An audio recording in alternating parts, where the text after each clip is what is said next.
welcome back to Political Paradigm. Let's switch the conversation now, and I'm joined by former House of Reps Chair on Army. He's a two-time governorship aspirant of Adamawa State and has been recently appointed the Director General of the Border Communities Development Agency, Honorable Abdulrazak Namdas. Welcome to Political Paradigm. Thank you so much. Welcome, Terry. You're not aging at all. What's going on? Aging. You seem too relaxed. I mean, you've gone from NDDC to BCDA now. How's the agency doing, the BCDA? Yes, we thank God. It's a very key agency considering our security situation and the border concerns. But we hear that there's some crisis at the agency. Have you resumed work? Well, I have not resumed work, but I think very soon I will resume. You know, when announcements when President announces an appointment, it has to undergo some bureaucratic processes.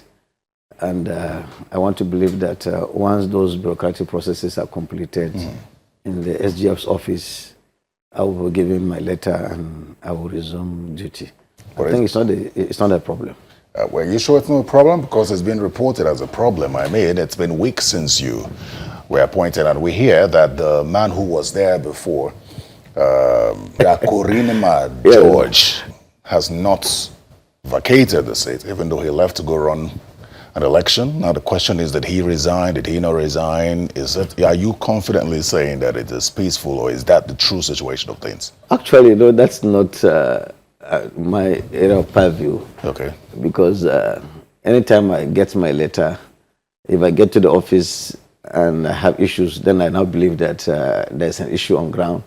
But for now, I think I have not even been given a letter, so I don't want to speculate on what I don't know. But I can tell you that given what is happening in the country, that the president has even directed an investigation to effect agency. Officials of government are trying to do due diligence on certain things before they issue letters. I think, let me believe that all is well. This is the second time the president is appointing me to office. I represented the Northeast on the governing board of the NDDC. And when I was appointed, it took some few weeks before I got to resume. So no problem. I think it will come by the grace of God. So here, the problem with that is that we're seeing that the budget for the ministry, for that agency, is stalling because of the leadership situation. Does it normally take weeks or almost a month for you to get your letter of appointment? No, I just feel that this is something that the Secretary of Government of the Federation will actually deal with. Remember when the head of service appeared before the ad hoc committee investigating the fake agency in the House of Representatives, she admitted to the fact that some of the officials acted on certain letters, but they are sorry about it. So what I'm trying to say is that it will not only be the head of service. I expect that even all over, people will now be very careful before they take actions. And whoever, the Secretary of Government is the one that will oversee some of these things. And I believe there's a problem he should be in a position to handle. But I want to believe that by the time I pick my letter, and the president said with immediate effect, and the announcement has not been reversed, so I want to assure you that I will be there. So I'm giggling over that because you said the president said with immediate effect. It's almost a month now, you still don't have a letter. The agency is suffering from lack of funding. There's another man, the man who was there before, who was chosen not to leave the office. You see, when I was appointed in NDDC, I was appointed actually in August. Yes. But I resumed in October. That's bureaucracy, it's understandable. That's bureaucracy. There was no one fighting you as to whether or not you're supposed to be there or not. This is a different situation. I tell you, even now, even you see somebody is fighting me, assuming they have collected a letter and I get to the office and I find somebody claiming my office, then I'll be. So why is the Ministry of Finance withholding the budget of the agency? You see, I've not resumed, so I don't want to speak on something that I don't have the powers to do, authority to talk about. Yeah, from my understanding of the Border Communities Development Agency, you have a lot on your plate, considering Nigeria's porous borders, considering the security situation, ungoverned spaces around that area. Do you have an idea what is ahead of you and what your plans are for that agency? Mr. Terry, you see, I am not new to BCDA. I know we've been together in the House of Representatives when you used to cover us, and I've been there for 8 years. And while I was there, I belonged to a committee called Special Duties. That committee oversighted BCDA. Okay. And I was one of those that active members that oversighted the BCDA. So I'm not new to them. In fact, their head office that time was in Maitama, not Utako as it is at the moment. And almost all my constituency projects, 70% of them were domiciled in the BCDA. If you go to my constituency now, I still have a lot of projects that were supervised by the BCDA. If I should go to the office today, I am very sure I will know some faces that because I've been oversighting them, I know their challenges. So, given that, given the situation, I want to tell you that if I get to the office today, my plan is that you need to do a needs assessment of the border communities. You see, these communities are neglected. And sometimes they lay their allegiance to the other country instead of Nigeria.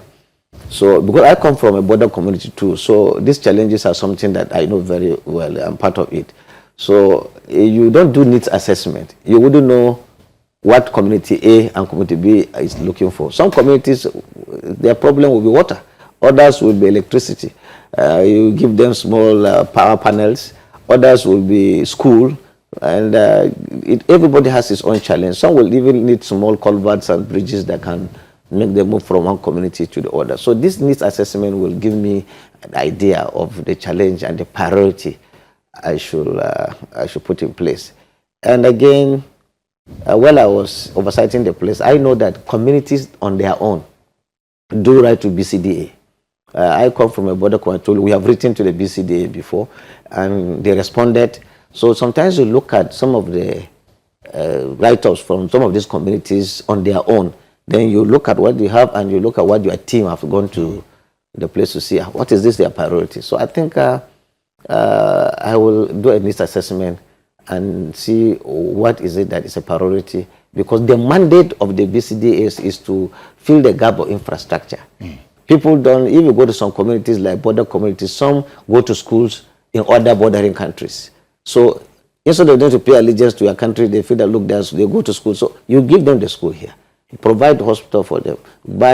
Get water for them potable water for them to drink, because it also have some health challenges. So this is what I will do. As chairman, former chairman, House Committee on Army, I'd like to think that you have some security expertise to understand the consequences of having a weak security system at our borders. We're talking about over 1,500 border communities, and in fact we have about 3,000 border communities. So you see, and then the issue of smuggling and arms trafficking is a major concern as far as these border communities are concerned. When you look at the agency as it is, do you think it has a direct responsibility on these border communities? If you look at the act establishing the BCDA, this BCDA was established in 2003, and then you know that the act actually allows for the board to relate with some ministries. I can remember very well that the Minister of Defense, the IGP Police, they are all part of BCDA. And most of the ministers, the education, agri, internal affairs, and what have you. So since you have the security components, certainly you are supposed to work, that's what we call interagency collaboration. Yes. So you need to also collaborate with these agencies, the security forces, to see how best you people can put heads together and provide security. In some cases, some communities need a police post where some policemen will be drafted to stay there so that they can be able to oversee, and they work together with some vigilante groups and what have you to see how they can work together. And I think my understanding again is that the ECOWAS protocol on full movement of goods and services allows citizens of West Africa to move from one point to other freely, because there is a protocol. There's an agreement between these West African states. Now, in the process, you find people try to take advantage of that, smuggle drugs, some criminal activities. Some people even are alleged to even smuggle some arms, like small and light weapons. It's been reported that about over 500 million small and light weapons are already smuggled across Nigerian borders. So these are things that you have to work with, using the interagency collaboration, work with the NIS, Nigerian Immigration Service, Customs, Police, DSS, and see how you can be able to cope this. Okay. And don't forget that, my PhD was in, this is my PhD, my thesis on cross-border conflict and insurgency. So I little bit know some of these challenges. Right. So now you are a former chairhouse committee on Army. Yes, sir. And while you were there, one of the things you canvassed for was improvement in the welfare of security personnel and also the right equipment for them to work and fight. The president has recently increased the salaries of the men of our armed forces. What does this say, and does this make up for the concerns around the sophistication of the weapons with which our men fight? You see, weapons alone cannot do anything. You need the welfare of the people. You have to motivate even the personnel to put in their best, because machines cannot just work on their own. They still need human interactions to see how this thing can be fully optimized, fully utilized. And I know that even during Buhari era, a lot of attention was paid on machineries and what have you. And the present government has also upgraded that. And increasing the salaries of military personnel is something that we also canvassed in our time we didn't get. But I think in Buhari's era, it was the police in 2021 got that benefit. But now I think the president has done optimally well. Because if you look at the life of a soldier, he may be married, but I can tell you he will see his wife probably just twice or in a week, in a year, either a month, because he keeps being transferred from one point to the other, and he needs to have that, his welfare to be taken care of him, both him at the war front and his family back home. So this is very key and it's important. I think the president has actually done that. And in this case, the way it was increased, I think it's very significant. 80% was meant from private soldiers to either to sergeant. This is 80% of them, because these are the major guys that go to the war front and do the main job. So I think it boosts their morale. Apart from that, even the middle cadre about 50%, and then the generals about 30%. I think that is something that I think the president has actually done well. We canvassed for that. So when you hear the opposition raising concerns around insecurity in the country, and your understanding of what you believe the president has done, how do you feel? You see, let me even take you an example. The president said, okay, I have approved, given the approval to increase the personnel of the military to up to 28,000. Now, 28,000 is not small. But again, people should also understand that the president has done two things. One, making that pronouncement to recruit 28,000. But now, in our time, when I was chairman, the only depot, Zaria Depot, was the only depot that was training new recruits. And that was established as far back as 1924. This is a century, almost a century. Only one strict place. So the infrastructure in that place has already gone. And you cannot be able to take more than, let's say, 600 to 700 people per session. Not because they don't have the manpower, but it has been overstretched. But this president said, having realized this, no, let me even increase the number of depots to 3. He has increased, there's one depot in Ebonyi now, there's a depot also in Osun State. Now, and making 3 depots. So that means by the time this recruitment is going to take place, the numbers will really increase. And that apart, the divisions. You know, during the Civil War, it used to be only divisions in 1967 to 70. It used to be only 1st Division in Kaduna, 2nd Division in Ibadan, 3rd Division here in Plateau, in the Centrals. But subsequent governments started increasing, like Obele Jonathan brought 7 division to take care of insurgency in Borno State. The President Buhari also increased his own, brought Sokoto, brought I think Port Harcourt also. Now, the President currently expanded another 4 divisions. We have Adamawa Taraba taking care of Division 10. We have Ilorin, 9th Division. He has already also, I think that's 83 Division in, I think in Benin. And one other division, I think, I can't remember, but I know it's about 4. So that has taken care of more surveillance. And border communities will now be able to benefit from that because it has gotten closer to the people. In my state alone, out of 21 local governments, about 9 local governments are on border communities. So you can imagine that hitherto before now, the military may not be able to cover most of this place, but with this expansion, I want to tell you that the president will sufficiently, the military will sufficiently be able to cater for some of these communities that hitherto have no security, surveillance, and protection. Okay, so this is beyond the communities, because when we take a look at the statistics of Nigerians who have died across, it's over 600,000 Nigerians since May 2023, and that's a big figure.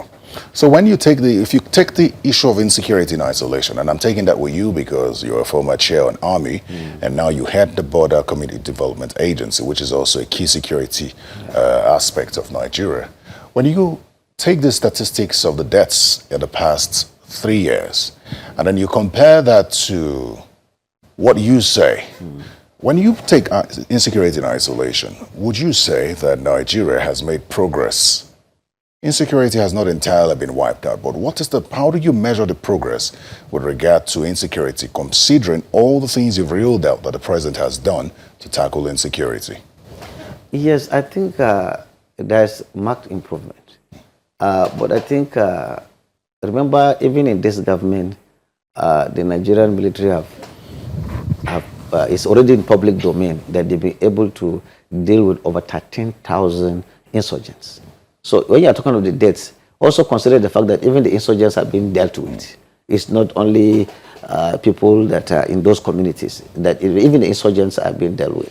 And that has because the military have done their part. And to be fair, we're not only going to say only the military. When we say this times around, when they do some kind of, some kind of cooperation, you'll find that I say, you get the police, the DSS, the army, they all sometimes do joint operations to see how they can be able to succeed. I think they've been really doing their best.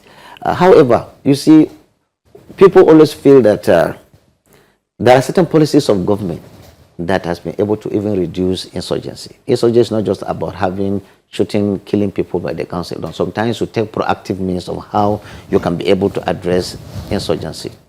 Sometimes moving from point A to point B, where you have bad roads, during our time when we go for oversight, we find out that even infrastructure, simple infrastructure like bad roads also causes problems. That's why we were calling on state governments that also do your own part. Don't just rely on federal government, because when these insurgents come and then they block a road, people cannot even run away. You understand? So because the road is bad, so they get trapped, and sometimes they fly mines on the road. So, but with this government, I think they've been able to get good equipment. There is understanding between joint operations between armed forces and some other security networks, and that has really helped reduce the challenges we have at the moment. Yeah, about the factor of poverty, which many say is the root cause of insecurity in the country. Do you think this government has been able to tackle poverty headlong? And perhaps you might want to point to statistics because of the numbers, which are suggestive that that more people are delving into poverty. Well, I think poverty is not only confined to Nigerian society. It is almost a global issue. However, there are certain policies of government that have been put in place to cushion the effect of poverty. I give you an example. When this government came into existence in 2023, one of the policies that were people really criticized is removal of the oil subsidy. Agreed, and I agree with them that when the subsidy was removed, certainly there was hardship, but it's already expected because government policies and programs need time to always germinate. But in the long run, this removal of oil subsidy ended up getting more revenue for Nigeria. And today, most of the governors across the states, and 36 states and the FCT, have doubled their income. Yeah, they say there's more money. There's for more the money. So governors. once there is no money, they say it's more money for the governors and not more money for the people, because the poverty index from 2023 to 2026 shows that 56% of Nigerians live below poverty line. You know, I don't know from which source you get that, you are able to get that. But what I'm saying is that... it's the NBS. Yes, but what I'm saying is that me and you have agreed that more money for the governors. It is also the duty of these governors at their state level to handle. I come from a state, you come from a state. I want to believe that if you go to Adamawa State, where I come from, because I want to talk about what I know, is that the kind of infrastructure and economic activities going on in Adamawa State is really, really very encouraging. And normally you need the liquidity and you need business activities to always move on. I think attempts are being made to address some of these issues. And I also give you, there was this unification of exchange rate. Before the coming of this government, there were different windows of exchange rate. Some official exchange rates. People will go and buy dollar at a official exchange rate and then sell it to the black market. They sit in the comfort of their room, using their air conditioner and make billions of money because they have ways to access the official rate. Yet when they get it, instead of doing business with it, they go to the black market and sit in one place. But when the unification comes up, it gave investors confidence because there is just one single window to now do the foreign exchange. And that also allowed investors to come in and put their money because they know that there's no differentiation, no different windows. So it also helped boost the economy. So that takes me to Adamawa State, which you just mentioned, because it's not Uhuru as you try to paint the picture because of more money. There's insecurity. There's still the farmers' headed clashes. They still have an IDP explosion problem in Adamawa State, and then the poverty index in Adamawa is high, still regarded as one of the poorest states in the country. How's governance in Adamawa? I would like to debate that because I like to debate that. Which of them? When you say it is the poorest, it's one of the poorest. One of the poorest, but can't be the poorest. No, I didn't say the poorest. I said one of the poorest. Even the one of the NBS says it was about 74%. Governor Fintiri insists that he's dropped it to 60%, which is still high if we go by his statistics. Yeah, you see, governance is about continuation. Yes. You don't expect one single governor to solve a problem at the same time. Like some of the problems we are having currently are not caused by the president. It was a lifelong program. Then each government will come and do its own part to solve the problem, and the next person will also do it. It's not like running a race of 4x4. You give the button to the next person. So I agree that we have a challenge of poverty. I am not contesting that. But I think the most important thing in governance is that when you have a challenge, what are those mechanisms you have to put in place to address this issue, this challenge? And I think in Adamawa, I'm not speaking for him. I'm not the spokesman of the governor. But having come from there, I know that, and I'm a rural person, don't worry. I know that he has put some things in order. Today you have what you call, he has been given a wallet, I forgot the name, Paweka. Every person, the person listening to me know, the countries have addressed what is called Paweka. Citizens and a lot of unemployed people are given some stipends, 50,000, so that they can be able to cushion the effects of some of these the challenges we have. And it has been working, provide scholarship to students. Even internationally, people are going outside to study. And these are things that you put in order. It's not like even at the federal level, I am proud to say that as a APC person, that the president has also created what is called NEL That was first. In my days, I don't have NEL now. All this Nigeria Education Fund. It was not there, but it's there. And in the North, we have benefited very much from that scholarship. And these are also measures that have been put in place to address poverty. And I think we don't expect that those measures will solve 100% the problem of poverty. But as time goes on, it will get to reduce. And I pray that it works. Okay, hopefully you can also address the unemployment numbers in the state. But let me ask you a question as far as politics is concerned, because you've run for governor twice Yes. in Adamawa State. The interesting part is, the first time there was an interference from, I think, the wife of the former president, Muhammadu Buhari. Yeah. The second time, this one which you just concluded, we understand that the NSA had some interest. So it raises questions around the politics in Adamawa State, and especially the APC in the Adamawa State. Yeah. It's interesting that you speak so positively coming from that kind of election primary process, which many didn't find, as straightforward as possible. Well, what's the true situation of the APC and politics in Adamawa State? Terry, let me tell you, politics is a game of interest. If somebody tells you that X and Y has interest, NSA has interest, NAMDAS also has interest. It was the interest that drove me to contest for governorship. And whoever supports me, somebody will say the person has interest in NAMDAS. So, and how good you are able to play the game. For me, as an APC person and a party loyalist, I wouldn't like us to bother so much about, because we are past the stage. If I should complain now, what am I trying to achieve with that? The person who emerged victorious, Galadima Tijani, he has visited me. I was the runners-up. I came second in the election. He came to me and pleaded that he wants to work with me. Was there an election? And I feel that... was there an election? You say? Was there an election that the primary election didn't really hold? That's the election. That's the election. The reports we get from Adamawa suggests that it was more of an imposition. Yeah, but what I'm saying is that I, for one, I want to tell you that we have passed the stage of whether there was an election or there was not an election. So reconciliation The is truth taking of the place. matter is that in politics, what do we want to achieve at the moment? What we want to achieve at the moment is that we want APC to win election. And somebody is already on ground to fly the flag of the party. Governorship election. And I am ready to support him and work. How about the presidential election? Do you think Atiku will win again in 2020? Well, I'm an APC merchant, so I think President Tinubu will win again. No, you said that last year, in 2023. Yes, I that said Tinubu will win. Yes. Adamawa. He won. Well, yes, you have to have a positive mind as a... Well, the politics is not just about positivity, it's about working around. Yes, but you have to work on the positivity too. If you have the belief that you are not going to make it, you can demoralize your members. And let me even tell you the scenario.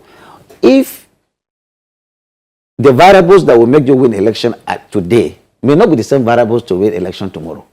Now, for example, at the time, we couldn't make it in Adamawa for Tinubu. It's because the governor at that time and even the former vice president were in different parties. They were in PDP. And we APC in Adamawa, we were opposition at that time. I've just come off an interview with Mr. Buba Galadima, who was strongly opposed to state police, especially as far as the political angle of it is concerned. What do you say? You mentioned here that I was chairman House Committee on Army. On Army, yes. So since I was chairman House Committee on Army, I should not be talking about politics of whether the governor is going to use the state police to deal with opposition. You know, human beings, we are talking about elite personal interests. Let us discuss about how the state police is going to help. Well, it's the same thing. I'm asking what you think about state police, considering the concerns. I agree that I am fully in support of state police. This governor will not last more than 8 years, so another person will come. Very well then. Honorable Abdulrazak Namdas, thank you very much for your time on Political Paradigm. I appreciate it. We're monitoring to see if they actually, allow you to resume. I will resume by your new office, or they rescind the decision. Anyways, thank you very much. Thank you so much. Well, I've been speaking with Honorable Abdulrazak Namdas. He is currently the Director General of the Border Communities Development Agency, even though there are some scuffles here and there hindering his resumption. But he's also the former chairman of the House of Representatives Committee on Army. If you'd like to catch this conversation and the previous one with Mr. Buba Galadima, please go to YouTube and search Political Paradigm or go to channelstv.com. Thank you for your time. I'm Terry Ikomi. Goodbye.